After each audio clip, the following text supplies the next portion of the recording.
Yeah. All right, so we're talking about people leaving the church.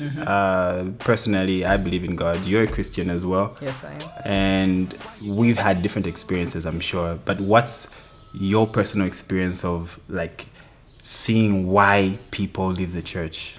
Yeah. Yeah. People leaving the church, it's a big one. It does happen. And there are several reasons why people leave. But my personal experience, having interacted with people that have left church, Yeah. having been at a point where I myself have had situations in my past where I've almost felt like leaving the church. Yeah. One of the biggest reasons I find as to why people leave church is because most of the times they feel hurt. In one way or another, they feel they've been hurt, or they feel like they've been preached from the pulpit, or they've been judged, or by certain groups within the church. Could be people Why do people feel like that though? Like you come in, no one's really talking to you or talking at you, but why do people actually get to feel like that? Sometimes it's because of something that may happen in their lives, or they feel like they feel people are talking in different corners about them. They not may necessarily be talking to them, but they can feel it. Maybe in the way they look at them, or in the way that they come to church and they feel they're not welcome. Because sometimes you go somewhere and then you feel like you want people to kind of accept you or receive you. And sometimes they feel like you might be from personal experience, actually. There is one, I don't know if you allow me to say a specific story. Please go ahead. So, there's been an experience where somebody comes out. We have this thing in the church, which I pray is going to be broken, where sometimes you look at people and say, that person's from the world. Yeah. You know what I mean? They're from the world. We're from the church. But the truth is, I think we need to get to a point where we realize that the church is not a building of perfect people. We all have our issues. Yeah. You have your issues, Gio. I still have my issues. The truth is, we're all still growing. But I think it starts to be a problem when you look at someone's issues as being heavier or more than yours, which is not a good thing.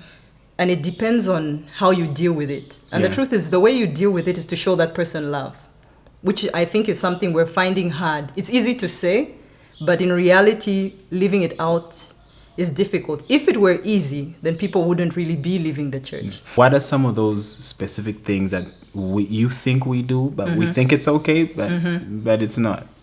Well, one is, from personal experience, I've had an experience where a lady did come into a church and she was wearing something quite short, which was normal to her because that's who she is. She's never felt any different. She was comfortable. And one of the women just basically threw a chitenge at her. That's quite common. So like threw a chitenge at her. And she was offended. Yeah. Because, she obviously knows why she came to church that morning, what it is that brought her there, what she was looking for. And the truth is, she's looking for Christ. She's looking to see that love. So are you really going to let the fact that she's coming in a short skirt stop her from receiving what she's come to receive? So it's more about weighing, at that point, what really matters most is the soul of that person, the heart of that person, what it is they're looking for. And we have to be very careful not to step in as judge and jury at that point. And then there's certain levels of relationship that would allow you to speak to someone on a certain level. But if you're not yet there, it becomes very offensive to just jump the gun and throw something at them. You don't know me. You don't know what I've been through. You don't know where I'm coming from. You probably didn't even say hello to me in the first place. Like and then you feel like, we have to be very careful. And I think it all stems back at looking at being a Christian, like you said, looking at Jesus Christ himself and how he handled things. And I really feel that if truly we are a representation of who we say we are, we should be looking more at him. And transforming into who he is every day in the way we act, the way we treat people, the way we reach out to people as well. There are some things between someone's soul and what they're wearing. Not to say that it's okay to be indecent, but understand the level at which someone spiritually is at. And take me at my level. And if you love me enough, get close enough to me and let your life preach to me. Do you ever feel like people tend to judge more because then their sin is secret? Yes. So when you're in that situation, what is the cure? Because I think that's one of the things that is blinding us as the church. We feel others are worse because we are not discovered. What is the cure? The cure is very simple, but very ignored. The pure cure is to be rooted in the word and to be real. You know, your struggle is not my struggle. We struggle at different levels. We all have different issues, but the truth is we're all still growing. Yeah. It doesn't matter. And the truth is we will never stop growing. But we need to learn to just be real and look at people the way Christ would have us look at them. Basically, look at them the way he looks at us. Yeah. You know, with the same heart and the same attitude. And basically ask ourselves the same question. What would Jesus do? If he were here right now in this situation, what would he do? How would he act? Yeah. How would he respond? Would he say, my lying is less than pornography? Would he say, you know what I mean? Because when he was dying on the cross, he didn't say, I'm dying, this part of me is dying more heavily for pornography, or this part of me, you know what I mean? Yeah. He basically said, it was finished, and it was sin as one word. Because that's how it comes. It's one word. But we all need to respond. God's response to it, what was his response to it? Was love. Yeah. Yeah. What should our response be? It's love. As the church? It's love. Okay. So you ask yourself, what does love look like? Yeah.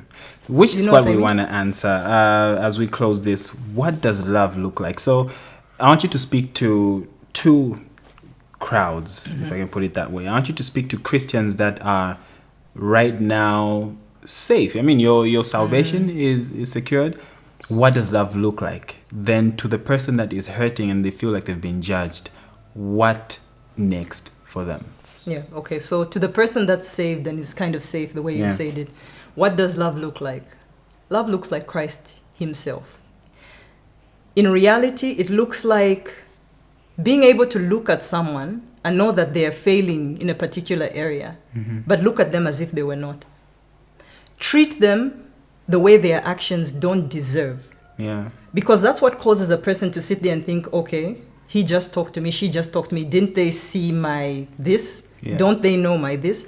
But you treat them as if you didn't know what they were doing. You didn't that's know how they lived. You didn't know what they said. Yeah. So treat them in the way Christ treats us, the way we don't deserve. Because the truth is we don't deserve to be treated the way God treats us. True. It's purely grace. We don't deserve it. So if you know that you come across somebody that's living in a way that you might not approve of, or you know is not right, sometimes you will know it's not right, but treat that person almost as if you didn't know. Love them, give them both grace and truth, but Right. be there for them. Yeah. And that's the way that love should look like for us who are called Christians. Okay. Now, to the person that's been hurt, because I know people will say, you've never been there, you don't know what it feels like. True. The truth is, as long as we're living on this earth, all of us have been there at one point in our lives. And the truth is, there's still more situations to come because we're walking this earth. So to you who's been hurt, I will encourage you from my personal perspective. I have been hurt before. I have had moments in my life where I felt like, okay, I really don't want to wake up right now. I don't want to go and face those people because I feel hurt. I know they're talking. I know they're judging me. I know they're saying this and that. But what I will say to you is, don't look to the people that seem to be failing. Try and look for people that seem to have overcome. And don't let them be the reason why you won't get up, why you won't go. Yeah. Because the truth is, you could look for reasons and excuses. They will always be there. But do something because you have decided to do it. Good. And basically, don't live for people. And don't allow people to be a reason why you don't want to establish yourself or have relationship or fellowship with other believers. Never allow somebody to be that person that comes and stands in the way. Don't give somebody the position they don't deserve.